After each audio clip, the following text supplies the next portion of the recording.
안녕하세요. 네, 함께 기도드리겠습니다.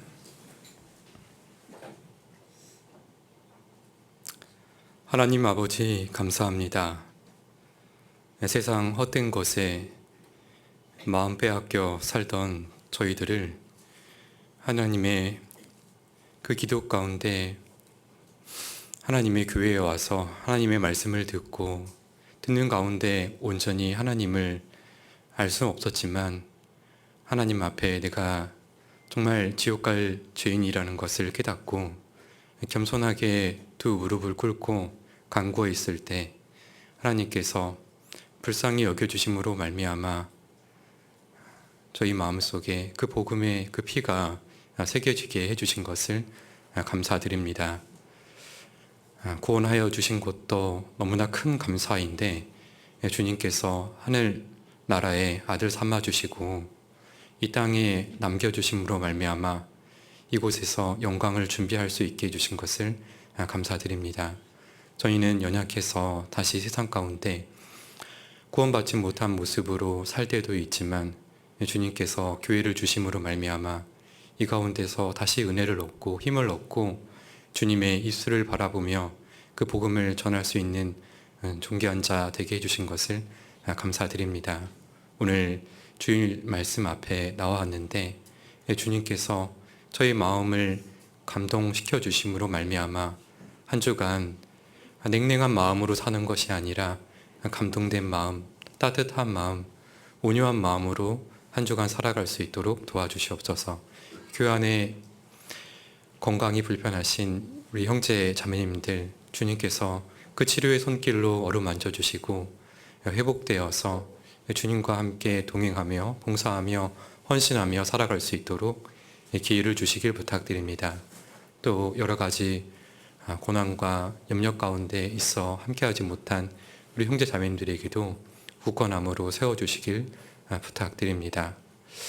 오늘 주일 말씀 시간 온전히 주님께 부탁드립니다.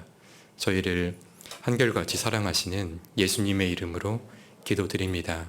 아멘. 네, 로마서 16장입니다.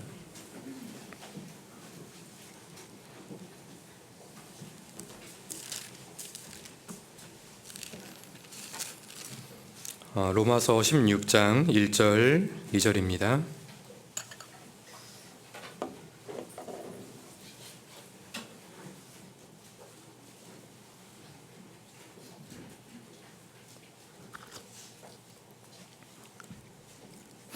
(16장 1절 2절) 천천히 함께 읽어보겠습니다.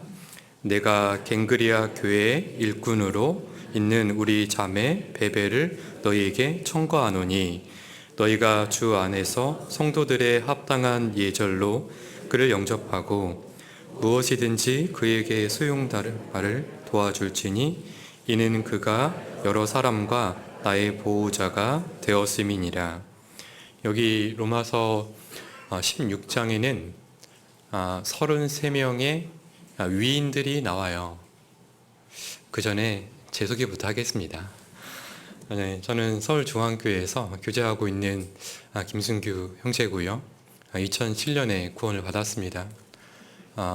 저도 한 곳의 교회에 있다가 서울중앙교회에 오게 됐는데 약 한 서손교회만 한 16년 정도 있었던 것 같습니다.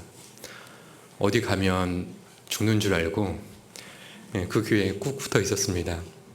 그래서 낯선 곳에 좀 오게 됐는데요. 여튼 요 규모 자체가 조금 이제 서손교회하고 좀 비슷한 것 같아요. 그리고 이제 앞에 보니까 새로운 교회당을 준비하고 계시는 것 같은데요.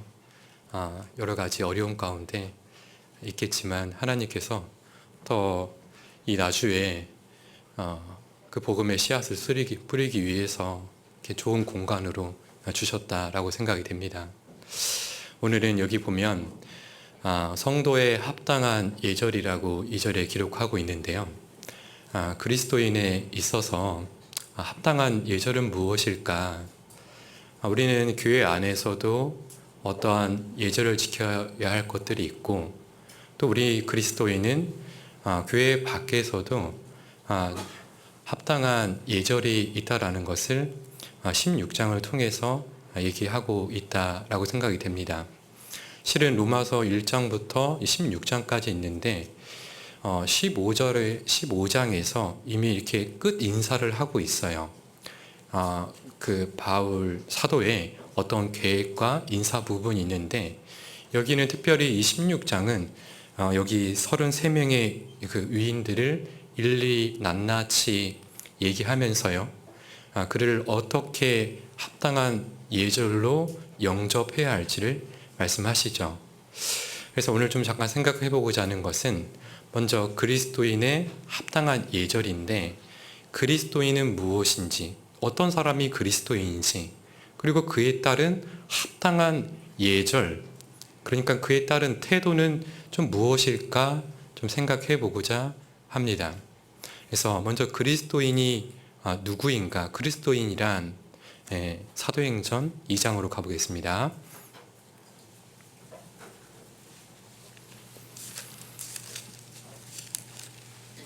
사도행전 2장 36절입니다. 36절.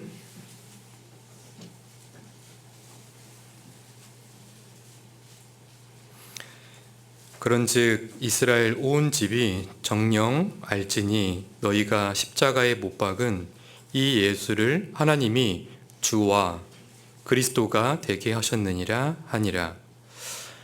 저희가 이 말을 듣고 마음에 찔려 베드로와 다른 사도들에게 물어 가로되, 형제들아 우리가 어찌할꼬 하거늘.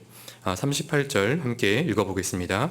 베드로가 가로되, 너희가 회개하여 각각 예수 그리스도의 이름으로 세례를 받고.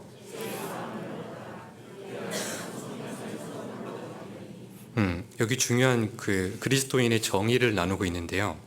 여기 38절에 보면은 죄사함을 얻으라.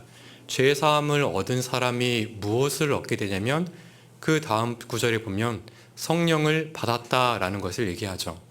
즉 죄사함을 얻는 동시에 성령이 내 안에 내주하게 되신다. 그리스도인은 성령이 내주한 사람인데, 두 번째는 여기 36절에 보면 끝에 보면요, 뭐라고 기록이 되냐면 주와 그리스도 되게 하셨느니라, 이렇게 말씀하셔요.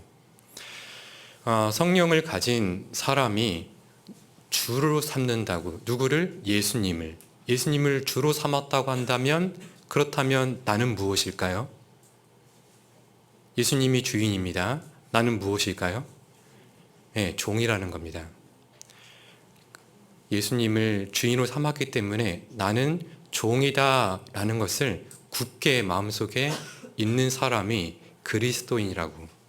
그래서요, 이 신약 성경에 보면 이 서신서들을 쭉 살펴보면요, 계속 자기를, 사도들을 어떻게 표현하고 있냐면, 한번 찾아볼게요. 쭉 찾아볼게요.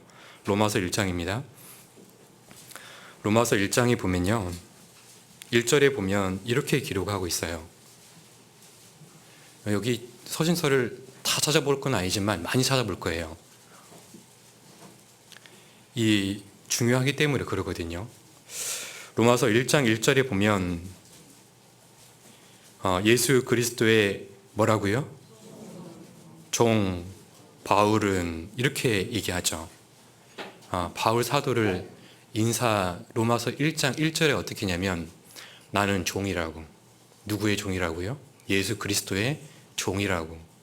나는 주인이 아니라고, 이렇게 얘기하죠. 그리고 고린도 전서도 가볼게요. 고린도 전서 1장 2절에 보면, 두 손을 찾으면요 훨씬 빨리 찾을 수 있습니다.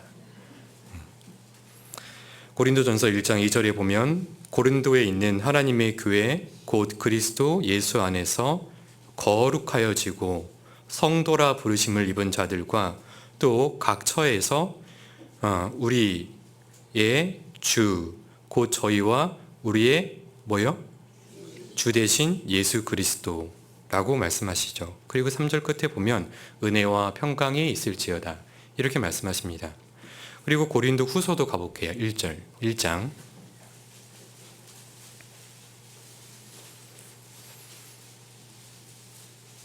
고린도후서 1장 2절에 보면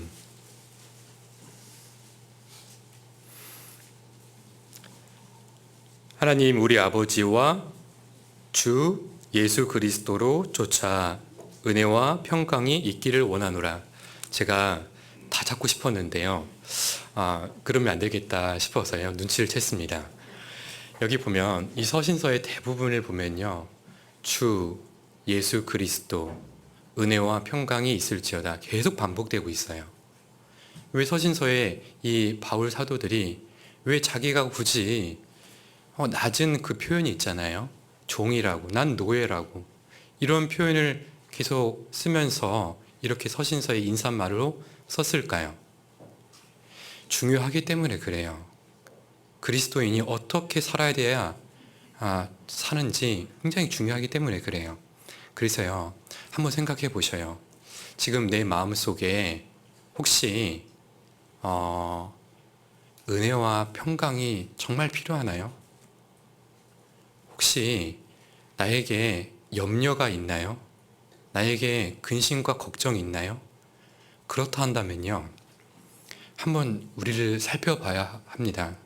내가 내 인생에 있어서, 나에게 있어서 내가 주인으로 살고 있는지 아니면 종으로 살고 있는지, 내가 이 바울처럼, 사도처럼요, 정말 내가 종으로 살고 있다면요, 하나님이 이렇게 말씀하세요. 은혜와 평강이 너희에게 있을지어다.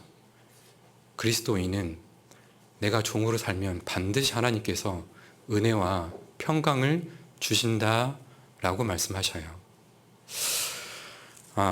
둘째는 사도행전 그 2장에 봤던 것처럼 예수 그리스도라고 말씀하시죠. 예수 그리스도를 믿는 자가 누구냐면 성도라고, 그리스도인이라고 말씀하십니다. 예수님은 이름이 이런 의미를 가지고 있잖아요. 그가 자기 백성을 어디에서요? 죄에서 구원할 자이심이라 라고 말씀하시죠. 예수님의 이름의 뜻이 그렇다라는 거예요. 구원자라는 의미를 갖고 있어요. 그리스도는 히브리 말로 메시아죠. 메시아는 구원자, 기름 부은 자, 기름 부음 받은 자 이렇게 표현되죠. 그러니까 메시아도 구원자고 예수님의 이름도 뭐라고요? 구원자라는 것을 다시 한번 반복해서 얘기하고 있는 거죠. 그래서 예수님을 어떻게 믿느냐? 내 영혼의 구원자일 뿐만 아니라 구원받은 이후에도 내 염려와 문제와 여러 가지 고난이 있을 수밖에 없는데 그 가운데서 그 속에서 구원할 자는 그리스도다라고 믿는 사람을 이렇게 불렀다는 겁니다. 사도행전 11장입니다.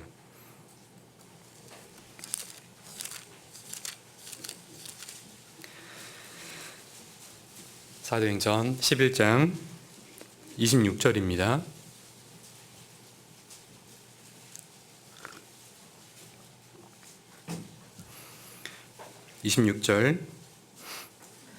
만남에 안디옥에 데리고 와서, 만남에라는 뜻은 바나바가 사울을 찾으려고 다소에 갔다가요 만나서요 어디로 왔냐면 안디옥으로 데려왔다라는 것을 얘기하고 있죠.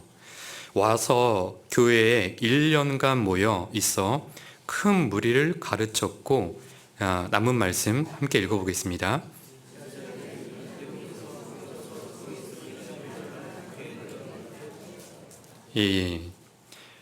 안디옥에 비로소 그리스도인이라고, 그러니까 어떤 모습을 보였냐면 이 사람들이 종의 모습을 가진 거예요.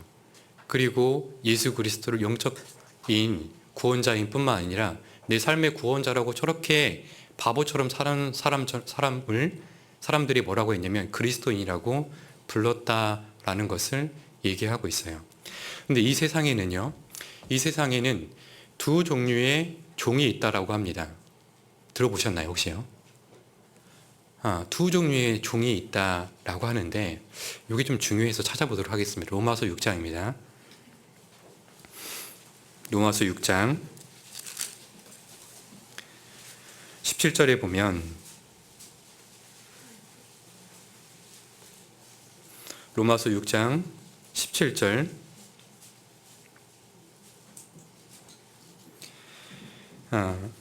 하나님께 감사하리로다. 너희가 본래 무슨 종이라고요? 예, 죄의 종이라고. 너희가 본래 죄의 종이었다고. 죄의 종이었더니 너희가 전하여 준 바 교훈의 본을 마음으로 순종하여 죄에게서 어떻게 됐다고요? 예, 세상에 죄의 종이라는 게 있다고. 이 죄의 종은 죄를 짓는 자마다 마귀에게 속하나니 이렇게 돼 있잖아요. 그래서 항상 죄에게 종노릇 했다고. 그런데 종이라는 것은 정말 고역스럽잖아요. 자기 주장을 하지 못하잖아요. 그런데 그 싹시 무엇이냐면 그렇게 고생하며 살았는데 여기 23절에 보면 우리 집회 때 많이 들은 말씀인데 죄의 싹은 뭐라고요? 사망이라고. 21절 끝에 보면 무슨 열매를 얻었느뇨? 이제 너희가 그 일을 부끄러워하나니 이는 그 마지막이 뭐라고요? 그렇게 고생했는데 사망이라고, 그리고 심판이라고, 그리고 지옥이라고 이렇게 얘기하잖아요. 이렇게 살 수밖에 없는 우리를 어떻게 했냐면 18절에 죄에게서 어떻게 됐다고요? 해방되어서 의에게 종이 됐다고. 의로우신 분은 오직 하나님이십니다. 그분의 우리가 의의 종이 됐다고. 즉 세상에는 두 종류의 종이 있는데 죄의 종이 있고 의의 종이 있다고. 그 의의 종은 무엇이냐면 22절에 보면 그러나 이제는 너희가 죄에게서 해방되고 하나님께 종이 되어. 의 종이 무슨 종이냐면 하나님의 종이라는 거죠. 이렇게 살았을 때 하나님께서 주시는 것이 무엇이냐면 거룩함이다 라고 말씀하시는 거예요. 그리고 열매를 얻었으니 이 마지막은 뭐라고요? 영생이라고. 영원한 생명 주시겠다는 하나님의 약속이 있는 겁니다. 그래서요, 그리스도인의 합당한 삶이라는 것은 이 땅에서는요, 주인이 아니라 내가 하나님의 의의 종으로 살아가는 것을 우리는 그리스도인이라고, 그것이 합당한 태도다라는 것을 말씀하셔요.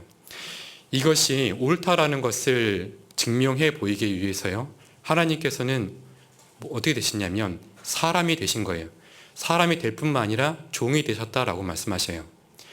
히브리서 1장 3절에 보면 그는 하나님의 영광의 본체이시요 그 본체의 형상이시라라고 말씀하시죠.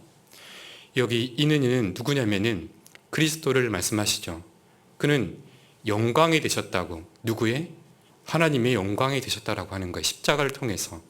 근데 그분은 하나님의 본체시라고 말씀하시죠. 우리가 무슨 계약서 할 때 있잖아요. 도장을 갖고 와서 이렇게 종에다가 계약서에다가 도장을 꾹 찍죠. 그러면 이 종이에 뭐가 남아요? 이 도장에 그 형상이 그대로 남지 않습니까? 예수님은 하나님이 보이지 않기 때문에 보일 수 있게 도장에 찍힌 것처럼 그런 본체시라고 그리 말씀하시죠. 근데 예수님은 어떻게 되어 있냐면 이 세상을 만물을 창조하실 뿐만 아니라 말씀으로 만물을 붙드사 죄를 정결케 하신 일을 하시고 높은 곳에 계신 위엄의 우편에 앉으셨다고 그리 말씀하시죠. 그래서 그분은 하나님과 동등됨을 취할 것으로 여기지 아니하시고 오히려 자기를 비어 어떤 형체를 가졌다고요? 종의 형체를 가졌다고. 종의 형체를 가졌다라고 말씀하십니다. 사람인데 종이라는 거죠. 누가요? 예수님이신데 그 근본은 누구라고요? 그것이 옳다라는 것을 증명해 보이신 겁니다. 그래서 그 종은 어떻게 사냐면 인자가 온 것을 섬김을 받으려 하는 것이 아니라 도리어 섬기려 하고 많은 사람의 뭘로요? 대속물로. 그리고 그 종은 어떻게 하냐면 섬기는 것이라고 그리 말씀하시죠. 이 예수님은요, 종으로 오셨는데 의의 종인데 신실하다라고 말씀하시는 거예요. 종은 신실해야 됩니다. 이 신실한 종이 어떤 모습인지 누가복음으로 좀 가보겠습니다. 누가복음 12장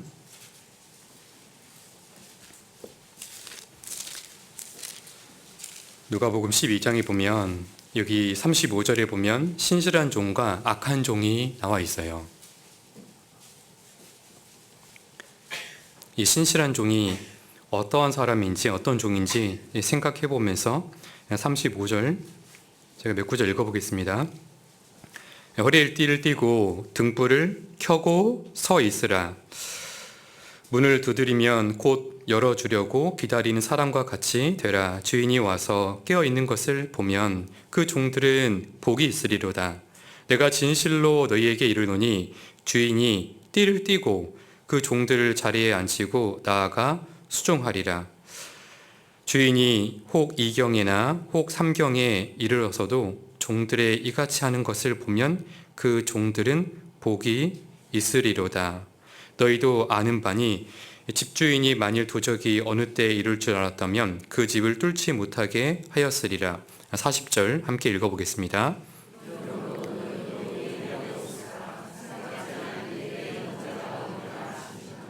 예, 여기 보면요, 이 신실한 종은 어떤 모습이냐면 여기 35절에 보면 허리에 띠를 띠고 라고 되어 있죠.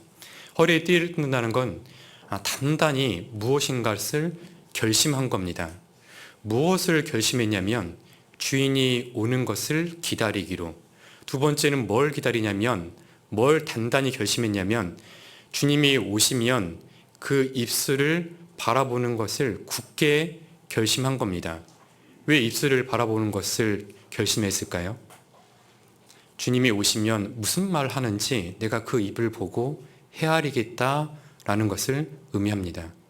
그래서요, 이 신실한 종은요, 포기한 게 있어요. 몇 장 넘겨볼게요. 17장. 17장 7절에 보면 이 신실한 종은요, 이 신실한 이 종이 있는데 제가 이 구원을 받고 이 말씀을 보니까 너무 지나치다, 과하다라는 생각이 드는 거예요. 근데 여러분은 어떻게 생각하시는지 제가 읽을 때 이 종에 대한 처우가 어떠한지 생각해 보면서 눈으로 읽어주시면 감사하겠습니다. 7절에 보면 너희 중에 네게 밭을 갈거나 양을 치거나 하는 종이 있어 밭에서 돌아오면 저더러 곧 와 앉아서 먹으라 할 자가 있느냐. 도리어 저더러 내 먹을 것을 예비하고 띠를 띠고 나의 먹고 마시는 동안에 수종 들고 너는 그 후에 먹고 마시라 하지 않겠느냐. 명한대로 하였다고 종에게 살해하지 않겠느냐. 10절 함께 읽어보겠습니다.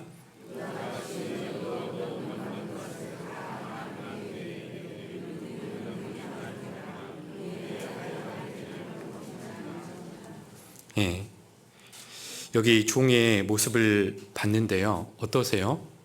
이렇게 살려면 살 수 있겠어요? 하루 종일 밥 깔고 온 거예요. 반일을 해보셔서 아시잖아요. 너무 고되잖아요. 근데요, 일이 끝나자 해가 넘어가자 이제 뭘 하라냐면 이제 양을 불러러 와야 돼. 그래서 다시 들로 가가지고요, 양을 다 이렇게 모아서 이제 집 안에 들인 겁니다. 어때요? 배가 등가죽에 붙었겠잖아요. 근데 집에 왔더니 뭐라고 하냐면 주인이 허리에 띠를 띠르라는 거예요. 그리고 상을 준비하라는 겁니다. 주인의 상을 준비하라는 거예요. 그러면 이 허리 띠르라는 의미는 뭐냐면 상을 다 준비하고 너는 서 있으라고 하잖아요. 뭘 서 있냐면 주인이 밥 다 먹으면 얼른 뛰어가가지고 물 떠오라고, 준비하고 있으라고, 이렇게 얘기하는 겁니다. 어때요? 먼저는요, 여기 종은요, 먼저 대신 우리의 예수님입니다. 예수님이 모습이 그래요.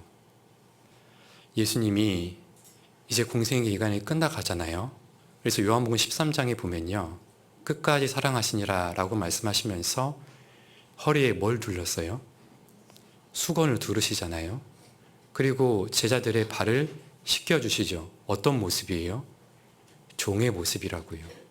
우리를 주인 삼아주신 거예요. 그리고 제자들의 발만 닦아준 게 아니라요, 우리의 더러워진 발도 닦아주신 겁니다. 그래서 깨끗하게 해주신 것입니다. 이 사건은요, 그러니까 요한복음 13장에 나오는 세족식은요, 예수님께서 우리의 발만 깨끗이 닦아줄 뿐만 아니라 우리의 온몸을 그의 피로 덮어주실 것을 미리 예표로 보여주신 거죠. 누가요? 종 대신 예수님이. 왜? 우리가 뭐가 예뻐서 그리 피 흘려서 깨끗하게 덮어주셨을까요? 왜 그랬을까요? 왜냐하면 종이니까 그렇게 한다고요. 이유가 없어요. 그래서 여기 누가복음 17장에 보면요, 왜 종이 이렇게 했냐면요, 여기 6절에 보면 17장 6절에 보면 주께서 가라사대 너희에게 겨자씨 하나할 만한 믿음이 있었다면 이 뽕나무더러 뿌리가 뽑혀 바다에 심기울이라 하였을 것이요. 이렇게 얘기하죠. 내가 종은 의지가 없다고, 내 의지를 뽑아버렸다고, 내 계획도 뽑아버렸다고, 내 목적도 뽑아버렸다고. 왜요? 주인의 그 의지 있잖아요. 주님의 계획이 있잖아요. 주님의 목적이 너무 선한 거예요. 그래서 내가 스스로 완전히 다 뽑아버렸다고. 그래서 나에게는 의지도 없고 목적도 없으며 계획도 없다고. 오직 주님의 입만 바라본다고. 그 입을 헤아리고 뜻대로 나는 살 뿐이다 라는 것이 여기 무익한 종이다 라고 말씀하시는 거죠. 내가 그 종에 대한 처우가 지나친 게 아니라 내가 너무나 감사하다고, 내가 내 의지보다 너무나 선하다는 것을 얘기하고 있는 거죠. 그래서 종은 주님의 이슬만 바라보는데 요한복음 17장에 보면요, 예수님께서 이렇게 말씀하세요. 예수께서 가라사대 내 교훈은 내 것이 아니요. 그럼 누구일 걸까요? 내 교훈은, 내가 말하는 것은, 내가 너에게 전하는 그것은 내 것이 아니라고. 그럼 누구의 것이에요? 보내신 자의 것이라고 말씀하시는 거예요. 나는 예수님이 말한 것은요, 자기 생각을 말한 것이 아니다. 왜요? 종이니까. 그리고 새로운 것을 내가 발견해서 너희에게 교훈한 것이 아니라고. 나는 종이기 때문에 하나님의 입술을 바라보고 그 말을 헤아리고 내가 말을 했다고. 그리고 내가 행동할 때 그 하나님의 그 뜻을 헤아리고 내가 행동했다라고 말씀하시죠. 그 입과 생각이 어디 있을까요? 우리에게 적용해 보면 그 입과 생각이 어디 있을까요? 이 하나님 말씀 성경에 있는 겁니다. 그러면 우리는 어떻게 살아야 될까요? 우리는 어떻게 사는 것이 그리스도인의 합당한 태도일까요? 헤아리는 겁니다. 하나님의 그 말씀을 헤아리고 선하게 말하는 것, 그리고 하나님의 그 마음을 헤아리고 행동하는 것, 그리스도인의 합당한 예절이라는 것입니다. 종으로 주님의 이슬을 바라보자 말하게 되면요, 우리의 행동이 있잖아요. 그 말과 행동을, 이 말씀을 헤아리지 않으면요, 우리의 뭐가 나올까요? 예수님의 생각을 전한 게 아니잖아요. 우리의 생각이 나오게 돼 있어요. 우리의 그 날 것이 나와서 형제 자매님들한테 상처를 줄 수밖에 없다라는 것을 얘기하죠. 오늘 그리스도인의 합당한 예절인데, 첫 번째, 종으로 살아야 된다고. 왜냐하면 그 하나님의 그 뜻이, 그리고 그 계획과 목적이 너무 선하기 때문에 자기 생각과 계획과 목적을 앞으로 살아갈 때 다 뽑아버리는 것이 의의 무익한 종의 모습이라고. 그렇게 살았을 때 우리는 정말 형제 자매님을 사랑할 수 있다고 그리 말씀하고 계시는 거죠. 그래서 두 번째 살펴보고자 하는 것은 그리스도인의 합당한 예절인데, 다시 로마서 16장 가보겠습니다.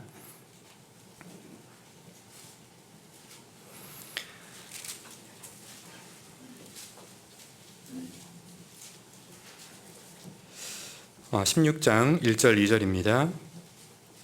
내가 갱그리아 교회 일꾼으로 있는 우리 자매 베베를 너희에게 청구하노니. 2절 다시 같이 읽어보겠습니다. 너희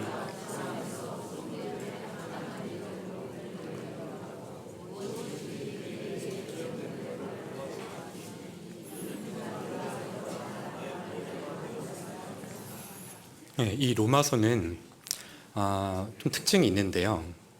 여기 15장에 보면은 약 한 10년이 지났어요. 그러니까 한 47년경에 이제 1차 선교 여행이 여기 소개되고 있는 안디옥에서 출발을 했어요. 그리고 나서 47년에 10년 더하면 몇 년이죠? 갑자기 산수하라니까 깜짝 놀라셨죠? 10년 정도가 지났으니까 한 57년입니다.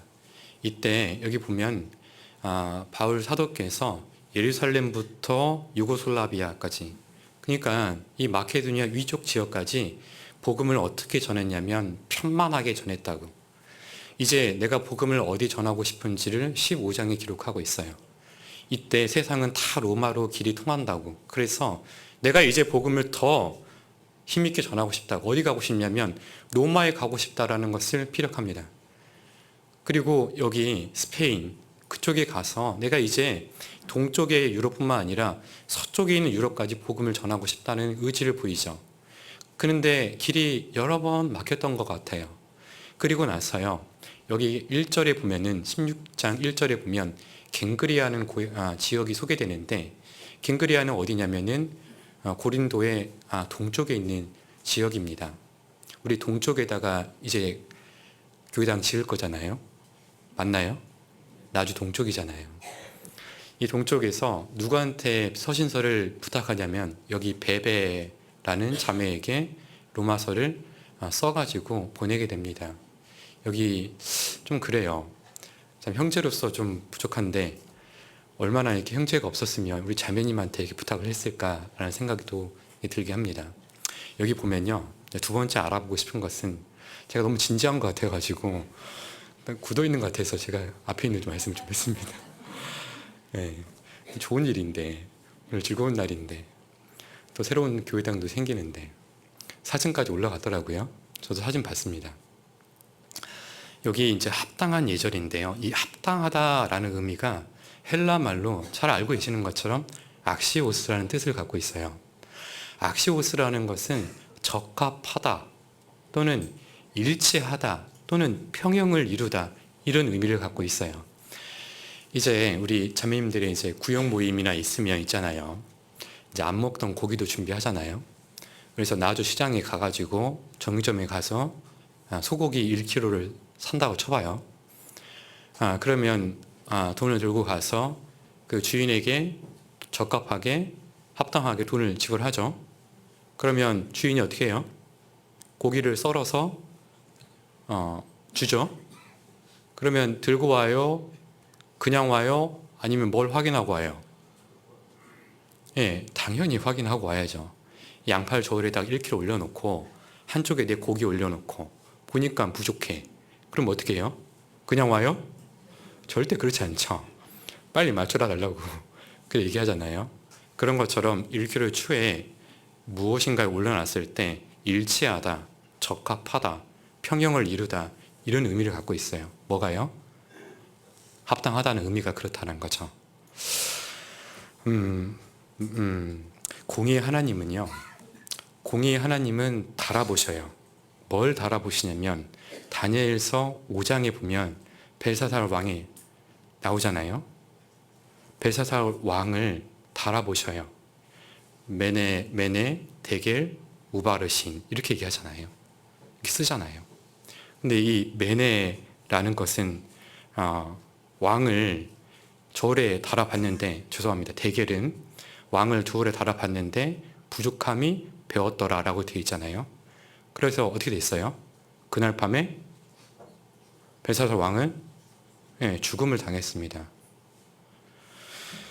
벨사살 왕은 우리의 구원받기 전에 모습이라는 것을 알 수가 있어요. 우리도 달아봤더니 하나님의 그 의의 기준이 있잖아요. 의의 기준에 도달하지 못했다고. 그래서 죽을 수밖에 없는 존재였다라는 것을 얘기하죠. 지옥에 갈 수밖에 없었다고. 그래서 하나님은 달아보시는데 이런 구원받지 않은 사람만 달아보는 것이 아니라 믿음의 사람도 달아보신다라고 말씀하셔요. 사무엘상 2장에 보면요, 그 한나 있잖아요. 한나를 달아보시죠. 하나님께서 이렇게 말씀하십니다. 사무엘상 2장 가볼게요. 사무엘상 2장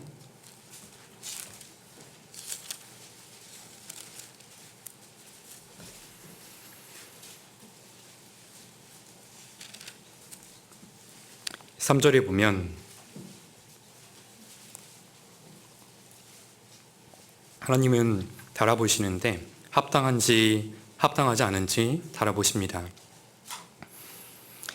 3절에 보면 심히 교만한 말을 다시 하지 말 것이며 오만한 말을 너희 입에 내지 말지어다. 남은 말씀 함께 읽어보겠습니다. 여호와는 지식의 하나님이시라. 행동을 달아보시느니라. 믿음의 사람 하나의 행동만 달아보는 것이 아니라 우리의 구원받은 사람의 그 행동도 달아보십니다. 그렇다면 있잖아요. 그렇다면 이 저울이 있는데 한쪽에 무엇을 기준추를 표준추를 올려놓는 것이 합당할까요? 어느 자매님, 어느 형제님 올려놓으면 될까 안 될까요?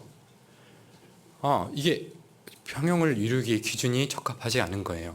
그래서 무엇을 올려놓냐면 종 대신 예수님의 그 삶을 그 표준을 올려놓은 것입니다. 예수님이 말씀하셔요. 나는 이쪽 편에다가 가장 존귀한 것을 올려놨다고. 그것이 무엇이냐면 사랑이다 라고 말씀하시는 거예요. 내가 이쪽 편에 사랑을 올려놨는데 왜냐하면 이 사랑이 가장 귀하기 때문에 가장 존귀하기 때문에 이쪽에다가 사랑을 올려놨다라는 거예요. 그럼 이쪽 편에는 내가 여기다 무엇을 올려놨을까요? 나의 사랑을 올려놔야 되는 거죠. 에베소서 3장 15절에 보면요. 4장 15절에 보면 그에게까지 잘할지라 그는 우리의 몸이다 라고 말씀하시죠. 찾아볼게요. 제가 기억이 안 나네. 에베소서 4장입니다.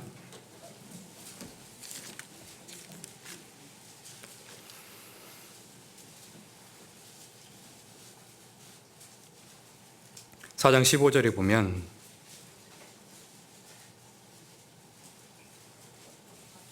오직 사랑 안에서 참된 것을 하여 범사에 어디까지 알아야 된다고요?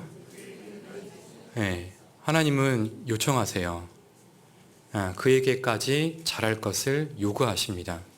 그래서 한편에 하나님께서 사랑을 올려두시고 우리 편에게 있어서 사랑의 삶의 모습을 올려놓기를 원하시는 거죠. 그 말씀을 우리는 한편에 사랑을 올려놨기 때문에 우리도 이 사랑의 균형을 맞춰야 되는 것이 합당하다는 거죠.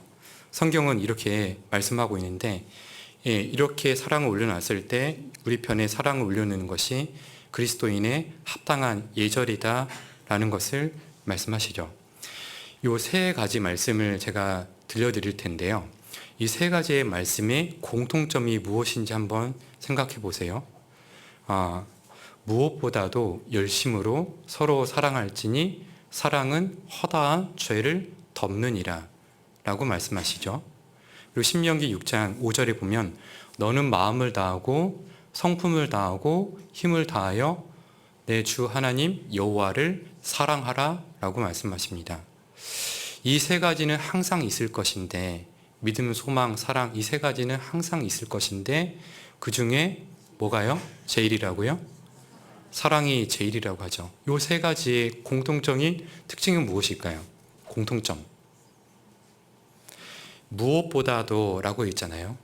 그러면 사랑보다도 라고 말할 수가 있는 거죠. 그 이상은 없다라는 거예요. 사랑이 제일이라는 것을 얘기하죠. 너는 마음을 다하고 성품을 다하고 뜻을 다해서 주 너희 여호와를 사랑하라고. 만약에요 창조주 하나님이요 최선을 다해서 사랑을 했다라고 한다면 그것이 뭐예요? 그것이 최선일 뿐만 아니라요 최고가 되는 것입니다. 그리고 믿음, 소망, 사랑 이것은 있을 중요한데 그보다 가장 중요한 것은 무엇이냐면 사랑이 제일이다 라고 말씀하시죠. 그러니까요 이 양팔 저울에 뭘 올려놓는 게 합당해요? 사랑을 올려놓은 것이 합당한 겁니다. 그리고 우리에게 말씀하시죠. 사랑하고 있는가? 그래서요, 율법사에게 이렇게 얘기하십니다. 마태복음 22장에 보면요, 율법사가 물을 때 예수님께서 가라사대 너는 마음을 다하고 목숨을 다하고 뜻을 다하여 주 너희 하나님을 사랑하라. 신명기 6장 5절에 있는 말씀을 인용한 겁니다. 이것이 하나님의 최고 되는 율법이라고, 계명이라고. 그리고 이와 같이 내 이웃을 내 몸과 같이 사랑하라라고 말씀하시죠. 하나님은 명령하십니다.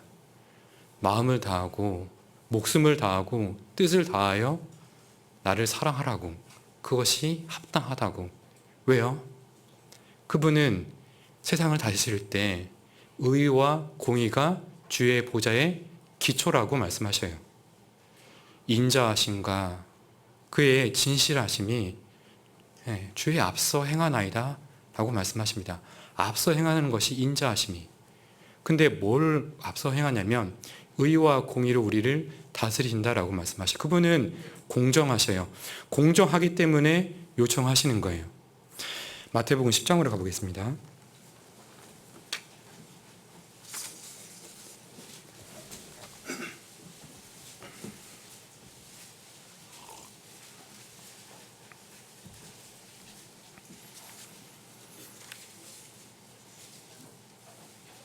주님은 공의롭기 때문에 요구하시는 것도 공정하신데, 마태복음 10장 36절에 보면 여기 보면 36절부터 39절까지 읽을 건데요. 여기 보면 합당이라는 단어가요, 계속 반복되고 있는데 3번 반복되고 있습니다. 36절에 보면 사람의 원수가 자기 집안 식구리라. 아비나 어미를 나보다 더 사랑하는 자는 내게 뭐라고요? 합당치 아니하고, 아들이나 딸을 나보다 더 사랑하는 자도 내게 합당치 아니하고, 또 자기 십자가를 지고 나를 쫓지 않는 자는 내게 합당치 아니하니. 자, 39절 같이 읽어보겠습니다.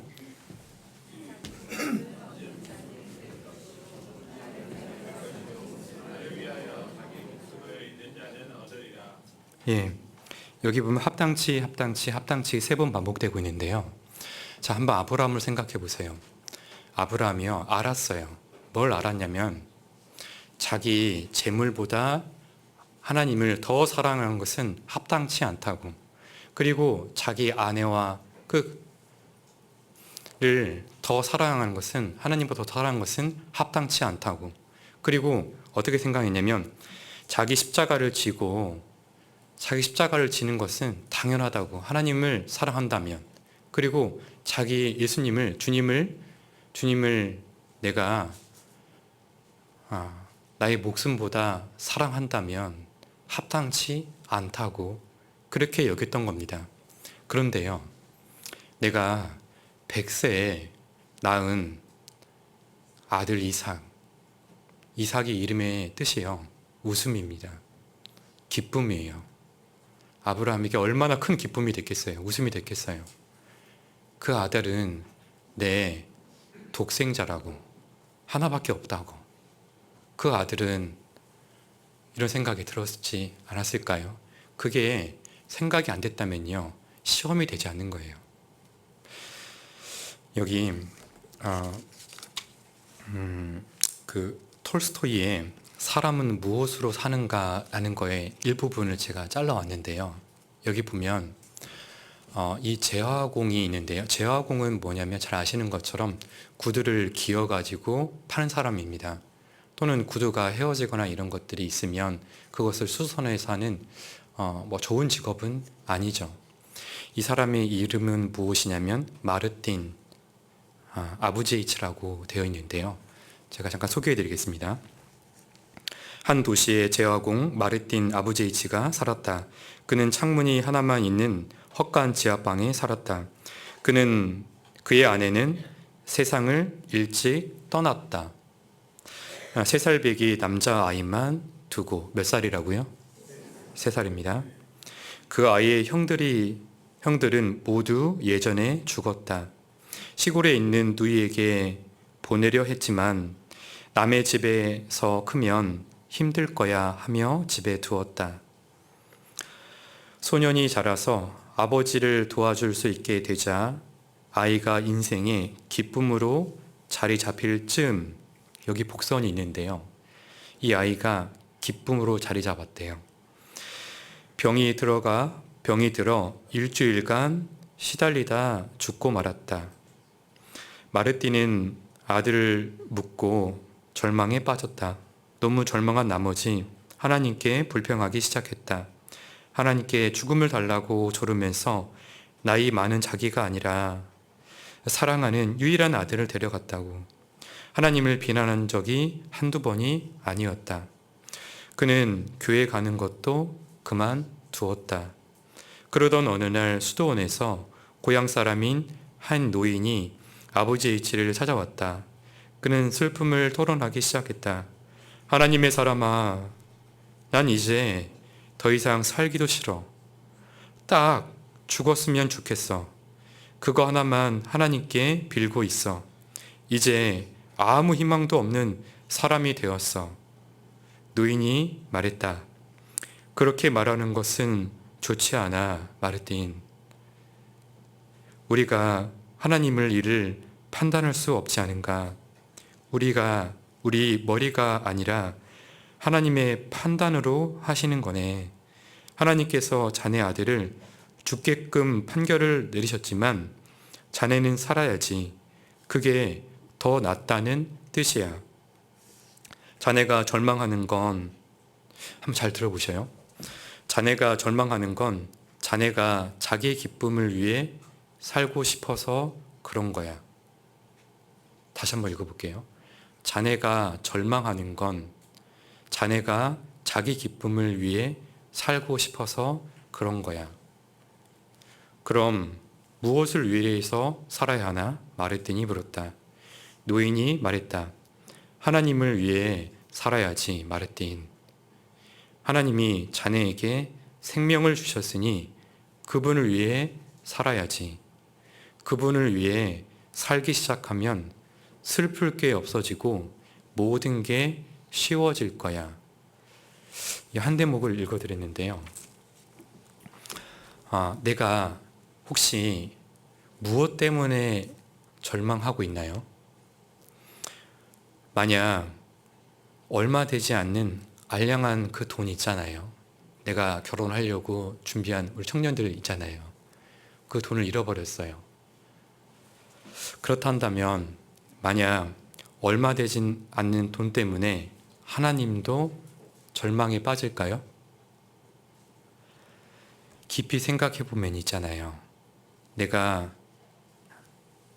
나의 기쁨인가 아니면 주님의 그 소망이 이루어지지 않았기 때문에 절망하는가?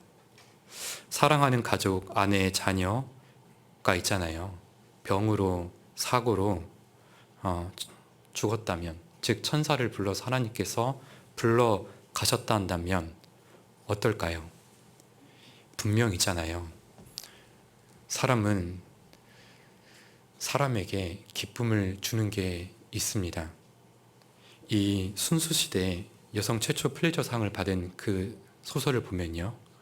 그 사랑하는 남편이 죽자요. 그 주인공이 너무 슬퍼하는 거예요. 사랑하는 남편이 죽자. 근데 그 속마음을 이렇게 표현하는데요. 나는 이제 어떻게 살지? 나는 이제 어떻게 먹고 살지? 이런 표현이 있거든요. 우리 예전에 상갓집을 가보면요. 정말 슬픔이 있는 곳이잖아요. 근데요, 미망이님, 나는 어떻게 하라고? 라는 것들 들어보잖아요. 사랑도 있지만요. 현실에 닥쳐온 문제 있잖아요.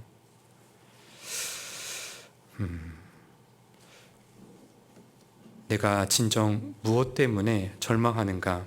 우리가 무엇을 잃을까봐 염려한다면 내 기쁨인지 하나님의 기쁨인지 생각해 봐야 합니다.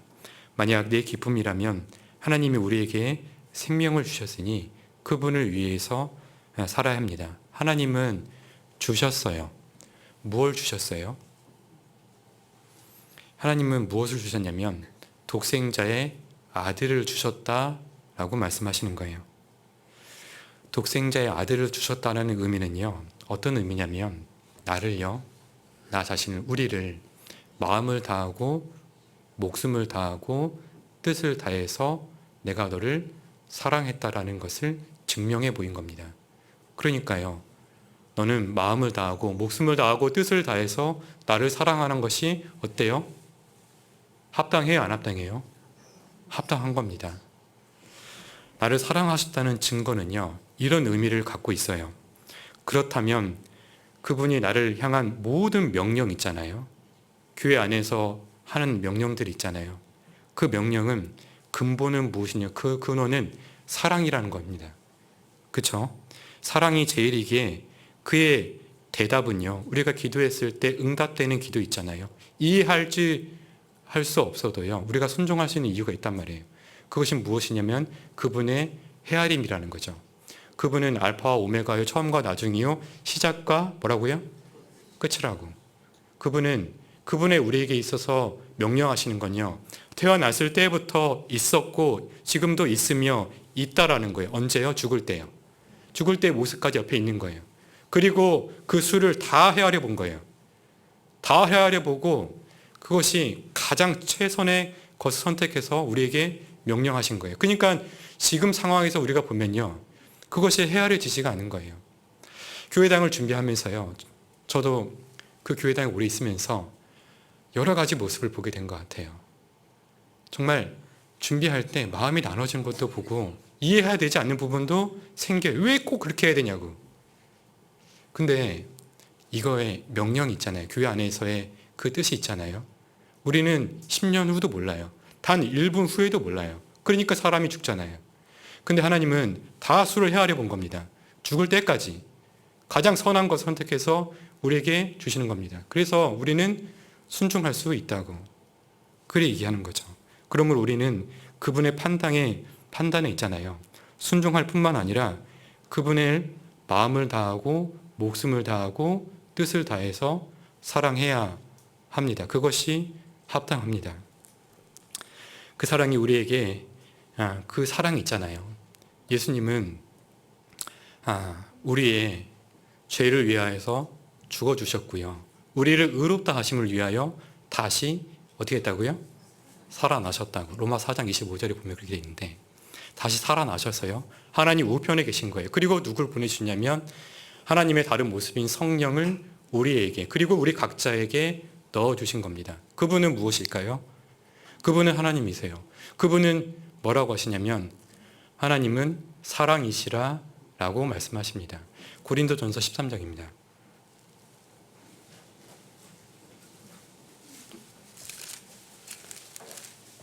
13장 1절부터 3절까지 읽어볼 텐데요.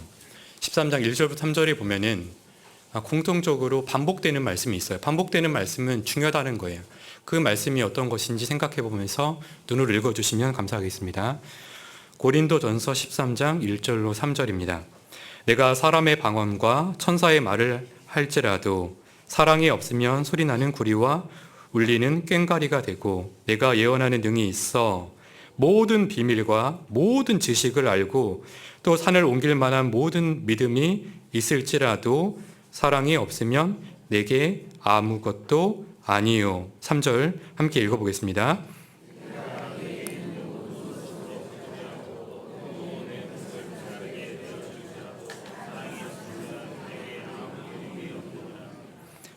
뭐가 반복되죠? 사랑이 없으면 세 번 반복되고 있는데, 이 사랑이 없으면요, 내 안에 성령이 없으면, 하나님이 없으면, 즉 우리의 구원받기 전에 모습이었다라는 것을 얘기하고 있어요. 이렇게 교훈받을 수 있어요. 사랑이 없으면 우리의 모습은 어땠냐면 소리나는 구리와 울리는 꽹과리가 되고, 우리는 구원받기 전에 말한 것이 아니라요, 괴성을 질렀다고. 나 교회 안 가. 너나 믿어. 그리하면서요. 그리고 두 번째, 사랑이 없으면 모든 지식을 알고 또 산을 옮길 만한 모든 믿음이 있을지라도 사랑이 없으면 내가 아무것도 뭐라고요? 아니요. 아무것도 아니요. 여호와여, 나의 종말과 연한의 어떠함을 알게 하사 나로 나의 연약함을 알게 하소서. 주께서 나의 나를 주의 손 놀릴 만큼 되게 하셨다고. 나의 일생이 주의 앞에는 없는 것 같다고. 우리 젊었을 때 정말 무엇인가 할 수 있었을 때, 모세가 궁정에서 왕자로 살 때, 무엇인가 할 수 있을 때, 그리고 미디안 광야에서 40년 동안 노인으로 40년의 흔적이 얼굴에 깊게 남겼을 때 정말로 나의 연한을 알게 하사 나로 나의 연약함을 알게 하소서. 나의 날은 그림자 같다고, 헛것 같다고. 여기 보면 나는 어떤 사람이냐면 아무것도 아니요 라고 얘기하죠. 그리고 구원받기 전에 우리의 또 모습은 무엇이냐면 3절에 보면 아무 유익이 없었다라고 말씀하십니다. 내가 의로운들 하나님께 무엇을 드리겠으며 내가 그 손에서 무엇을 받으시겠느냐. 내 악은 너와 같은 사람이나 해야 할 따름이요, 내 의의는 내 인생이나 유익할 뿐이었다고. 하나님께 유익된 것은 하나도 없다. 우리 구원받기 전의 모습이 그랬다라는 것이죠. 그런데요, 그 부활하신 예수님이 하나님 우편에 앉아 계시고요, 성령님이 누구시라고요? 하나님이신데 사랑이시라고요. 그 사랑이 내 안에 내주하게 되었을 때 모습은 이렇게 우리가 살 수 있다라고 말씀하십니다.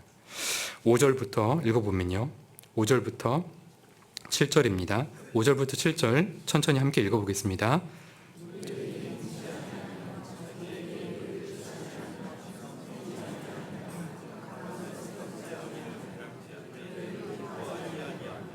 진리와 함께 기뻐하고 모든 것을 참으며 모든 것을 믿으며 모든 것을 바라며 모든 것을 견디느니라.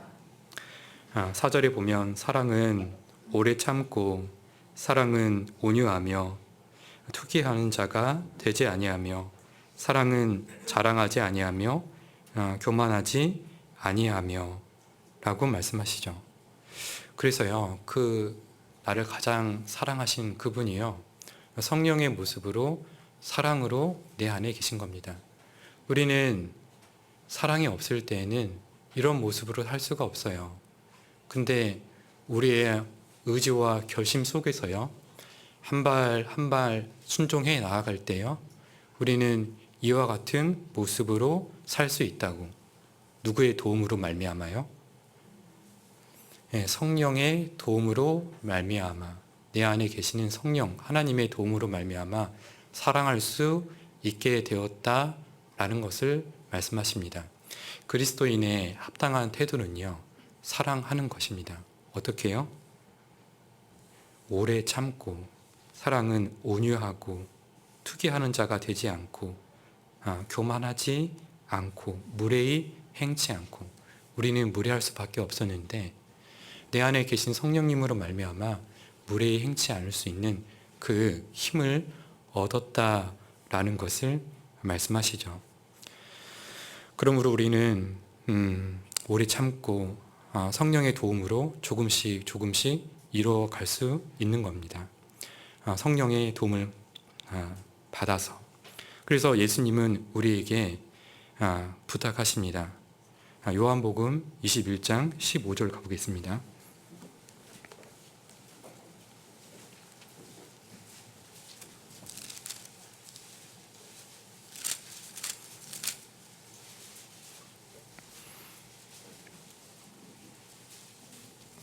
요한복음 21장 15절에 보면요,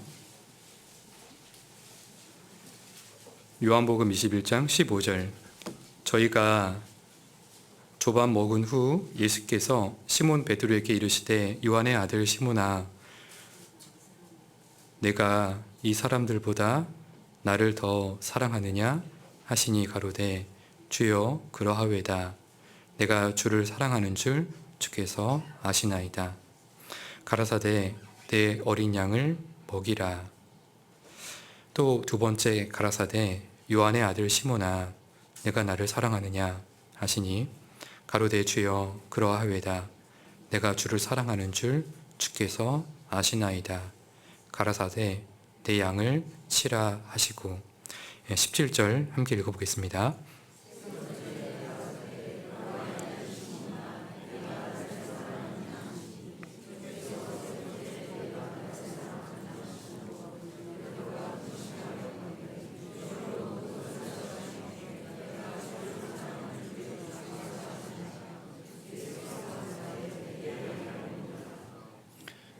예수님께서 이렇게 물으시는 거 있잖아요.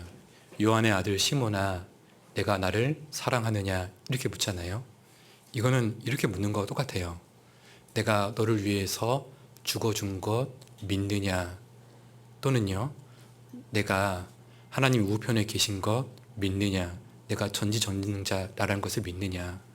또는요, 내가 성령의 모습으로 네 안에 있는 것 아느냐, 사랑하냐? 라는 것과 똑같은 질문일 거예요.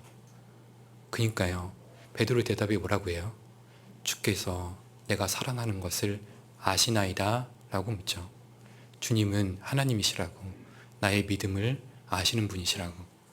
그랬더니 예수님께서, 주께서 말씀하십니다. 먹이라, 치라, 먹이라. 뭘 먹일까요? 사랑을 먹이라는 겁니다. 사랑을 치라라는 겁니다. 교회 안으로 치라라는 겁니다. 아직 구원받지 못한 영혼들이 들에 너무나 많이 있지 않느냐. 잃어진 양들이 너무 많이 있지 않느냐. 어디로 치라고요? 말씀이 있는 곳, 교회로 부탁한다 라는 것을 말씀하시죠. 예수님은요, 하나님이시고 뿐만 아니라 말씀이셨어요. 그래서요, 말씀이 되셔서 태초에 말씀이 계시니라. 이 말씀이 하나님과 계셨으니 이 말씀은 곧 하나님이시라고. 말씀이 되셔서 그 종의 모습 있잖아요. 누가복음 17장에 보면 그 종의 모습이 뭘 했냐면 두 가지를 했어요. 뭐였죠? 밭을 갈고 양을 치고 라고 되어 있죠. 그래서 말씀이 되셔서요, 내 마음속에 그 마음의 밭을 갈아주셨던 겁니다. 그리고 우리를 말씀이 있는 교회당으로 치셨죠. 그리고요, 뭘 했냐면 예수님께서 우리의 더러워진 발을 씻어주셨어요. 이 일은 우리만 얻어야 할 것이 아니라 잃어진 양들이 이 가운데 너무나 많다고, 나주에. 그래서 우리에게 해야 할 일을 말씀하시는 거죠. 먼저 내가 사랑한 것을 믿는다 한다면 먹이라, 치라, 먹이라 라고 말씀하시죠. 이 일은요, 너무나 중요한 이 일은 영혼의 가치에 가장 높아 있을 때만 할 수 있어요. 하나님은 모든 가치가요, 어디에 있을까요? 가치 중에 최고는 무엇을 여길까요? 하나님은 모든 가치는 사람의 영혼을 깊이 관찰하는 데 있습니다. 만약에요, 하나님이 가치가 내 영혼이 되지 않았다면요, 우리는 벌써 지옥에 있을 겁니다. 만약에요, 하나님의 영혼의 가치가 가장 높지 않았다면요, 하나님께서 큰 잔치, 자기의 독생자를 잡아서 잔치를 마태복음 22장에 보면 배설했다라고 되어 있거든요. 그 잔치를 열었을까요? 안 열었을까요? 독생자를 주셨을까요? 안 주셨을까요? 내 영혼의 가치가 가장 최고가 되지 않았다면 그분은 주지 않으셨어요. 줬다라는 건 뭐예요? 네 영혼을 나의 모든 것보다 더 가치 있게 존귀하게 여긴다는 증거를 얘기하고 있죠. 그러면 우리는 어떻게 살아야 될까요? 우리도 그 바울 사도의 간증이 있잖아요. 바울 사도께서 뭐라고 얘기냐면 가시채 발길 같다고. 내가 하나님을 거스려 사는 삶 있잖아요. 그래서 그 육신의 그것이 발이 튀어나와서 그 가시채를 딱 치게 되면 누가 아파요? 가시채가 아플까요? 아니면 말이 아플까요? 말이 자기 상처를 내는 거예요. 그런 것 같다고. 우리에 있어서, 인생에 있어서요, 남은 삶에 있어서 가장 최고가 되어야 되는 것이 무엇이냐면 하나님의 가치에 우리의 가치를 올려놔야 돼요. 이게 어때요? 이게 합당한 거예요. 그러면요, 예수님은 무엇을 받으셨냐면 영광을 받으셨다라고 말씀하시는 거예요. 합당한 것은요, 영광입니다. 히브리서 1장입니다.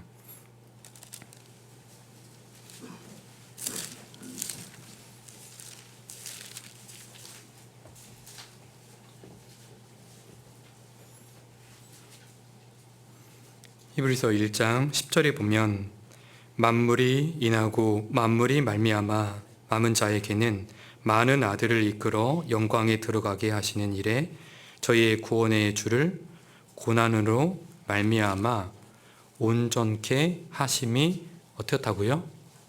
합당하다고. 예수님은 어떻게 영광을 얻으셨냐면 고난으로 말미암아 온전케 하심으로 합당케 되셨다고. 그래서 그분은 어떤 것을 얻었냐면 모든 이름 위에 뛰어나게 하사라고 되어 있죠. 이 세상에는 여러 사람들의 이름을 가지고 있어요.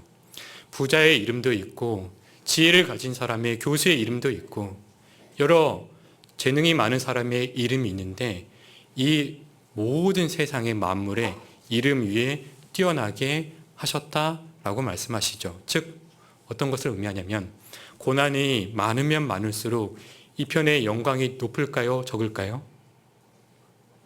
고난이 많으면 고난이 계속 이쪽 편, 저울 편에 올려놓으면요, 이쪽에 영광이 있는 저울 편에도 하나님의 영광이 계속 올라간다라는 것을 말씀하시죠. 어떤 영광이냐면 시편 16편입니다.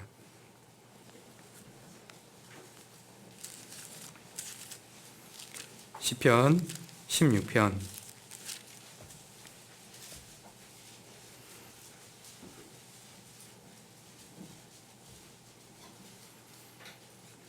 시편 16편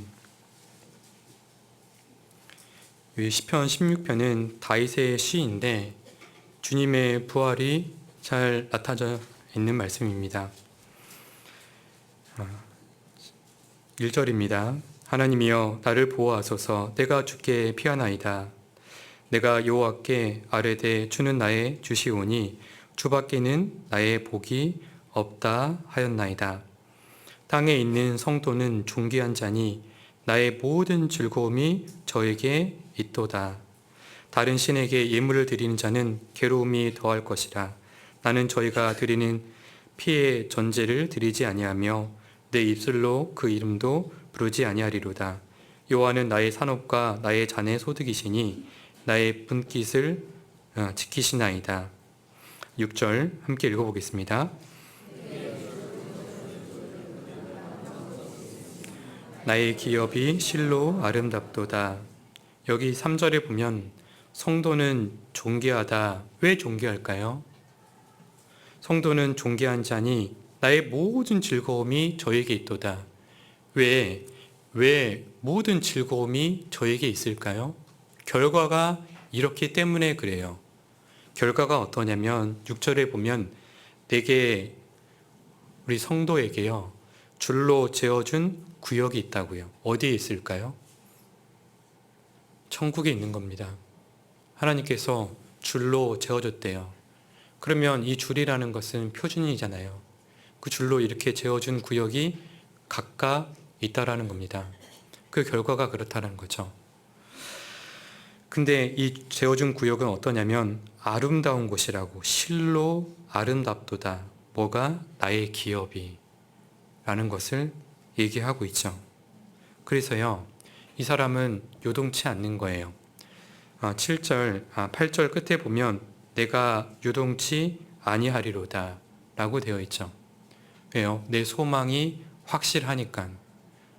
내 구원의 소망도 확실하고 내 영광도 확실한 사람은요 요동치가 않는 거예요.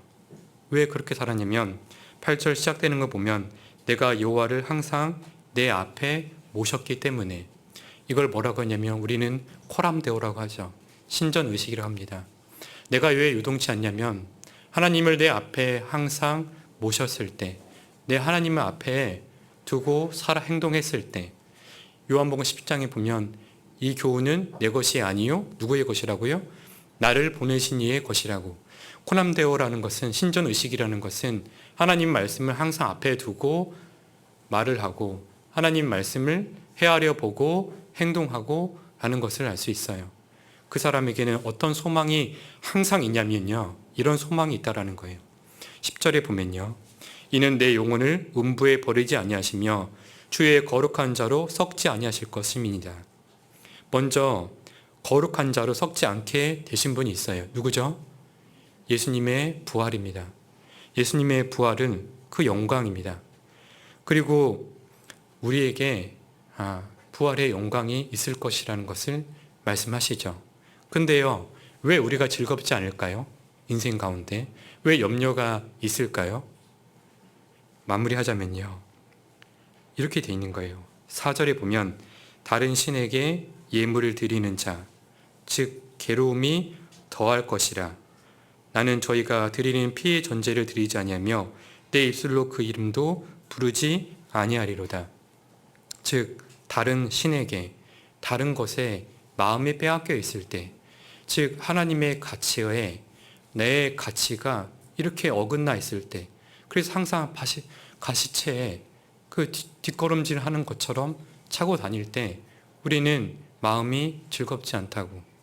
우리는 구원에 대한 소망이 확실한 자입니다. 이 사람은 어떤 것에 담대하냐면 죽음에 담대하다는 거예요. 어떤 사람이 우리가 얘기했을 때 그 마음에 변화가 생길까요? 구원받지 않은 사람 중에 죽음에 담대한 사람이 그 사람의 마음을 조금씩 움직입니다. 저 사람은 무엇이길래 왜 죽음 앞에서도 두려워하지 않지?